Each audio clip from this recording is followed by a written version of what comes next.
여론조사로 만나보는 민심의 선택 배수진 시간이 돌아왔어요. 자고 면하지 않는 배추도사 배종찬입니다. 그리고 좌충우돌 정치평론가 수민킴입니다. 자, 유튜브로 노아님, 내가 제일 좋아하는 정치쇼 최고의 시그니처 코너 배수진 두 분 반갑습니다. 환영합니다. 손은정님 듣고 계시죠 지금? 제가 출근길에 타고 있는 10번 버스에서 김태현의 정치쇼가 나오고 있습니다. 행운인 듯합니다. 항상 말씀드리지만 기사님들 잘해주셔야 됩니다. 이 10번 버스가 그렇죠. 어디로 가고 있는 버스인지 모르겠는데 대부분 이제 마을 버스가 10번, 뭐 10-1, 뭐 9-1 이렇게 많이 하는데 어쨌든 감사드립니다. 손은정님 커피 당첨, 유튜브로 노아님 커피 당첨, 10번 버스님은 제가 번호를 모르기 때문에 커피를 못 드리기 때문에 거기 보시면 원래 이제 버스 종점에는 항상 자판기가 있더라고요. 거기서 뭐 빼 드셔야지 뭐. 아니, 문자를 다시 주시면 되죠. 이 10번 버스가 제가 보건대는 부천에서 출발을 해서 영등포를 거쳐 여의도에서 회차를 하는 차량일 거예요. 마을 버스가 아니네. 아니죠. 아니 마을 버스도 10번이 많긴 한데 10번이 있긴 해요. 그래요? 간선 버스 중에 서울 10번 지금 찾고 있어요, 그거를? 찾았어요. 도봉산역부터 의정부 가능동까지. 알겠습니다. 이 손은정님이 타고 계시는 10번 버스 기사님 지금 그렇죠. 저희 프로를 듣고 계시면 종점에서 저희한테 문자를 주시면 제가 10번 버스 기사입니다라고 주시면 별다방 쿠폰을 드립니다. 자판기 말고 오늘 그렇죠. 그거로 하시면 됩니다. 10번 버스 기사님을 참칭하는 분들에게는 드리지 않습니다. 저희 제작진의 칼같이 찾아냅니다. 근데 지금 검색해 보니까 현재 운행 중인 버스 없음이라고 뜨는데 아니 그러니까 제가 잘못 찾았나요? 다른 버스가 아니라 경기 버스일 거예요. 아 그래요? 경기도 있습니다. 부천에서 이제 들어와서 각도 10번 버스는 마포 10번, 서대문 10번. 전국에 많답니다. 그렇죠. 그냥 다 주세요. 그냥 10번 버스 기사라고. 전국의 10번 버스 다 모여라. 드립니다. 드려. 자, 우리 요거부터 해보죠. 여론조사. 사실은 지난주 목요일에 대국민 담화 기자회견 있었어요. 보셨죠? 네. 보셨죠. 저도 봤거든요. 이 라이브를 보면서 딱 들었을 두 분 다 여론조사 전문가니까 느낌이 왔을 거 아니에요. 저 다음 주 더 떨어지겠는데? 반등하겠는데? 이런 거 느낌 어땠어요?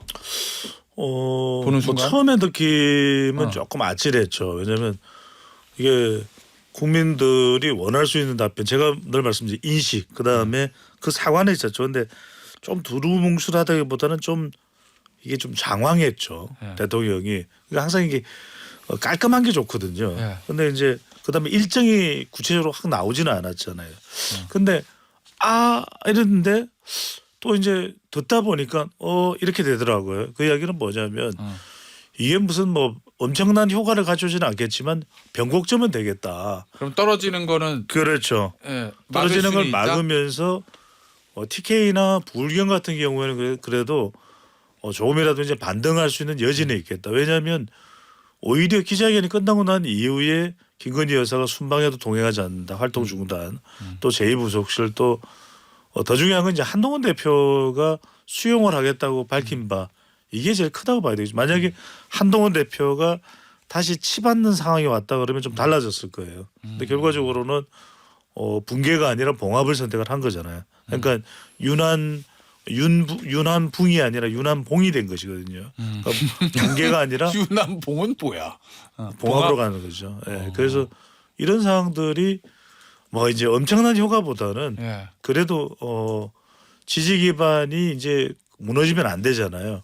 그것을 조금 추스르고 이제 변곡점을 만드는 정도의 효과는 분명히 있다. 이렇게 봅니다. 김수미 평론가는요. 저는 처음에 사과로 시작을 하잖아요. 거기까지는 긍정적이었는데 사과를 하고 나서 곧바로 뭐 국정의 성과로 넘어가는 여기서 좀 뜨악했고 계속 이제 대통령이 바뀌면서 대국민 사과도 좀 새로운 패턴들이 나타나는 것 같아요. 어떻게요? 예를 들면 박근혜 전 대통령 같은 경우는 내가 이러려고 대통령이 됐나 뭐 이런 한탄을 남긴 경우도 있었고 그 전에 이명박 전 대통령 저도 아침 이슬을 따라 부르면서 뭐 이런 근데 그 다음에 또 문재인 전 대통령 같은 경우는 앉아서 대국민 사과는 그때 사과 뭐 때문에 했었죠? 그러니까 문 전 대통령이 사과 자체가 좀 노무현 전 대통령이나 이쪽보다 적은 편인데 그조차도 좀 앉아서 하는 것 때문에 좀 비판이 있었거든요. 근데 윤석열 대통령은 사과를 딱 하고 그다음에 자기 자랑으로 넘어가는. 예, 이건 좀 뜨악했다. 예. 그리고 이제 좀 기자회견에서. 결정적인 부분은 여러 가지로 좀 비판을 많이 받고 있잖아요. 사실 아까 앞서서 이제 윤태곤 소장님 또 몇 가지 지적을 하셨는데 저는 결정적인 부분이 이것도 국정농단은 아니죠. 이 부분이 국정농단의 정의를 예를 들면 이제 그 영부인이 윤석열 대통령한테 제대로 사과를 해라 이렇게 얘기를 했다면서 이것도 국정농단 아니죠라고 좀 농담으로 풀으려고 한 건데 사실 뭐 영부인이 대통령한테 조언하는 거 가지고 국민들이 뭐라 한 게 아니었거든요. 그렇게요. 그걸 뭐라는 사람은 없겠죠. 네네. 뭐 조언할 수 있는 거고 예. 오히려 조언을 적극적으로 하는 게 더 좋다고 생각하는 국민들이 많을 텐데 근데 그것 때문에 문제가 된 게 아니었는데 예. 조언을 받은 거를 이것도 국정농단 아니죠. 이거 농담하기는 좀 부적절했다고 봐요. 그래서 이게 플러스 그러니까 지지층 입장에서는 재결집을 할 수도 있겠죠. 예. 그리고 못했더라도 잘했다고 믿고 싶은 지지층도 많으니까 네. 그렇지만은 이게 지지율이 좀 크게 반등될 수는 없겠다 그런 생각이 딱 드는 대목이었어요. 그래서 지지율이 나왔어요. 금요일 날 갤럽. 뭐 이 조사가 대통령의 기자회견을 뭐 반영했다고 보기는 어렵지만 아주 부분적 반영은 있겠죠. 물리적으로 보면 한 3분의 1 정도 반영된 건가? 그렇지는 않을 거예요. 아니요? 대략 한 뭐 5분의 1 정도. 그래요? 예. 그걸 정확하게 우리가 추산하기는 힘들지만 왜냐하면 마지막 날은 주로 오체온 샘플들을 채우고 정리하는 날이기 때문에 오늘 소개드린 모든 조사는 중앙선거여론조사 심의위원회 홈페이지에서 확인 가능합니다. 한국갤럽이 자체적으로 지난 5일부터 7일까지 무선 가상 전화번호 면접 조사를 실시한 내용인데요. 윤석열 대통령이 대통령 직무를 잘 수행하고 있는지 잘못 수행하는지 물어본 결과 잘하고 있다는 긍정평가는 17%, 잘 못하고 있다는 부정평가는 74%로 각각 임기 들어 최저치 최고치입니다. 근데 이제 여기서 우리가 주목해야 될 것은 부정평가 이후에도 김건희 여사 문제가 19%로 평가 이유를 받아본 일에 가장 높습니다만 제가 아까 말씀드렸듯이 1등, 2등 차이가 벌어졌어요. 그렇죠. 근데 부정평가 제가 이유. 아까 말씀드렸듯이 수도권이 좀 주저앉았어요. 그러니까 서울에서 지지율이 17%로 직전 조사보다 더 내려갔고 인천 경기도 마찬가지인데 TK, PK는 올라갔어요. TK는 직전 조사 대비 5%포인트가 올라가서 23% 그리고 부산, 울산, 경남 PK 지역도 6%포인트가 올라간 28%. 그러니까 제가 이제 지난주에 말씀드리면서 그런 말씀을 드렸어요. 그러니까 이제 더 붕괴가 되면 보수 자체가 완전히 무너진다.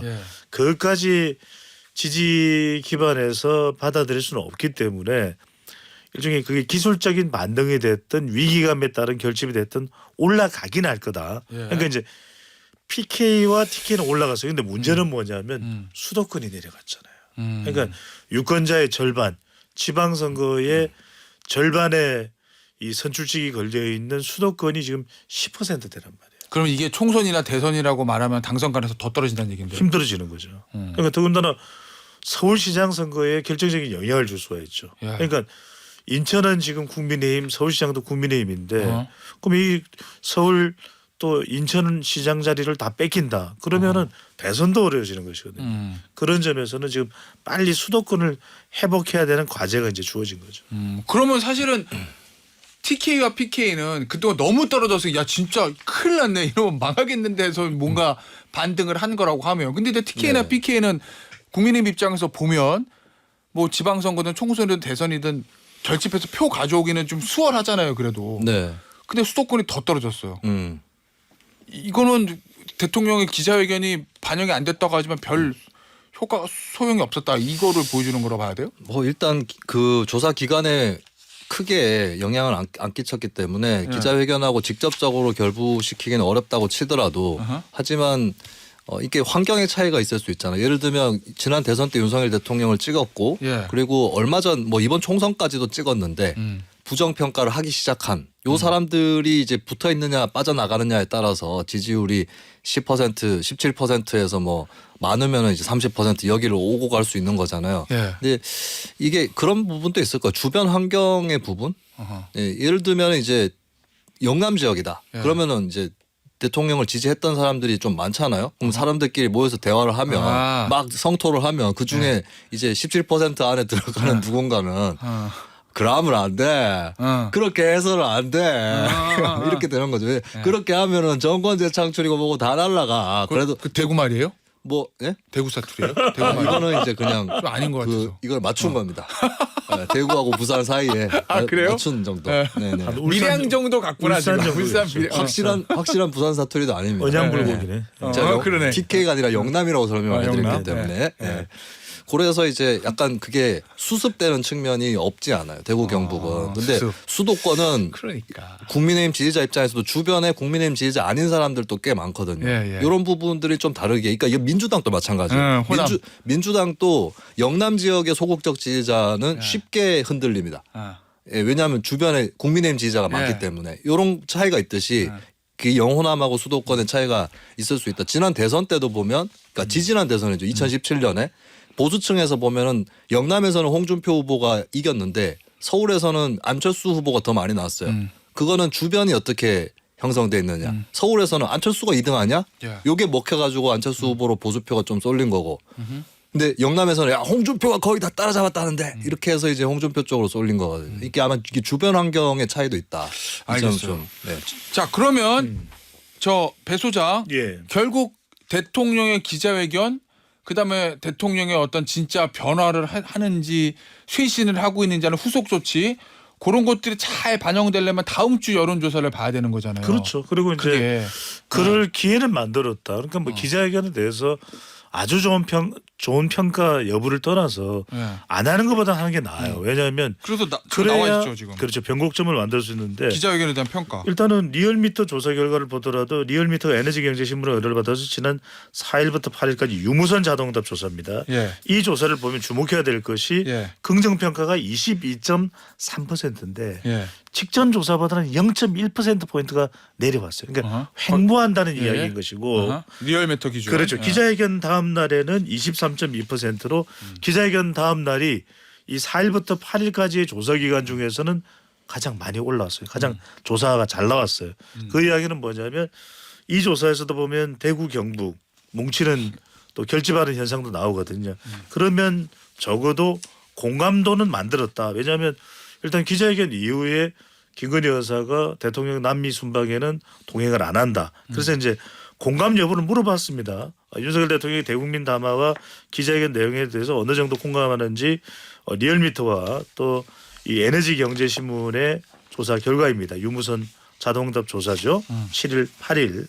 이 조사를 보면 공감한다는 의견은 27.3%, 공감하지 않는다가 69.8%로 압도적이긴 해요. 예. 압도적이긴 합니다. 하지만 대구 경북에서는 공감한다 45.6. 그다음에 비공감이 52.2. 예. 그러니까 비공감이 높긴 하지만 그래도 공감이 대통령 지지율과 비교를 해보면 살짝 많이 올라와 있죠. 그럼 이 얘기는 리얼미터 기준으로 하면 지금 22.3이요 지지율이? 그죠? 그렇죠. 그러면은 리얼미터 기준으로 하면은 대통령의 지지율이 요 회견 및 담화 공감한다는 27.3까지는 올라갈 수 있는 여력은 좀 있다 이렇게 해석해도 되는 거예요? 그렇죠. 그래도 안 하는 것보다는 대통령이 했기 때문에 또 이제 70세 이상도 부정이 더 많이 나온다 이런 최근에 또 분석이 나왔었잖아요. 근데 이번 공감 여부 물어봤더니 예. 공감이 49.5, 비공감이 46.6. 그러니까 이제 이게 아까 김수민 평론가의 어설픈 이제 사투리로 설명을 드리면은 그래도 대구 경북 출신입니다. 그래도 했다 아이가. 해결했다 아이가 뭐 이런 이제 상황일 수가 있는데 네. 중요한 거는 뭐냐면 이제 지금부터의 속도감이겠죠. 그러니까 이제 한동훈 대표가 이걸 받아들이는 수용하는 상황으로 왔고 특검법은 안 돼. 그러면 이제 특검은 해야 돼. 이렇게 이야기가 된 걸 보면 이 부분이 얼마나 빨리 좀 추진되느냐. 14일 날 공교롭게도 김건희 특검법과 특감 특별감찰관이 맞붙어 있는 상황이에요. 그러니까 이런 제가 늘 말씀드립니다만 파격도 중요하지만 중요한 건 속도예요. 그러니까 이제 고려, 철갑, 기병처럼 빠르게 움직여야 된다. 신속하게. 그러니까 이 속도감이 얼마나 나오느냐. 이 부분이 사실 관건으로 봐야 되겠죠. 왜냐하면 연말까지 지지율을 한 20%대 후반대로 올려놓지 않으면 대통령이 연초에 4대 개혁 이렇게 쭉 설명한다고 해서 그게 귀에 쏙 안 들어오거든요. 그러니까 지금부터는 대통령은 지지율 상승 기간이다.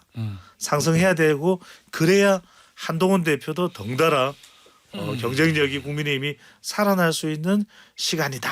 이렇게 봐야 되겠죠. 다음 주는 어떻게 될 거로 봅니까? 예상.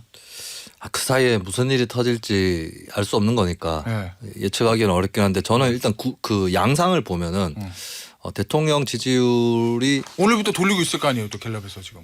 좀 버티는 전국인 것 같아요. 대통령 지지율이. 예, 이렇게 더 내려가진 않고 버티고 있는데 소폭 반등까지도 가능하다고 봅니다만 하지만 한계를 뚫고 더 올라가기는 어려울 거다. 소폭 반등이라고 하면 20% 선을 회복할 거로 보입니까? 아니면 회복할 수도 있다. 하지만 20, 근데 그게 중요한 게 아니라 왜냐하면 그게 중요한 게 아니지. 20%대라고 해도 20%대라고 해도 낮은 거고. 그럼요. 그러니까. 사실 문재인 정부를 보면 막판에 40%였잖아요. 지지율이 역대 정부 중에 제일 높았거든요. 근데 어떻게 됐습니까? 정권 내줬잖아요. 40인도 내줬어. 그러니까 중요한 거는 반대층이 어떤가입니다. 반대층은 항상 있을 수밖에 없고, 예 그리고 뭐 전 세계적으로 지지율이 되게 높은 대통령도 50%대 정도 수준이거든요. 그러면 반대층은 30-40%는 무조건 있는 거예요. 그렇죠.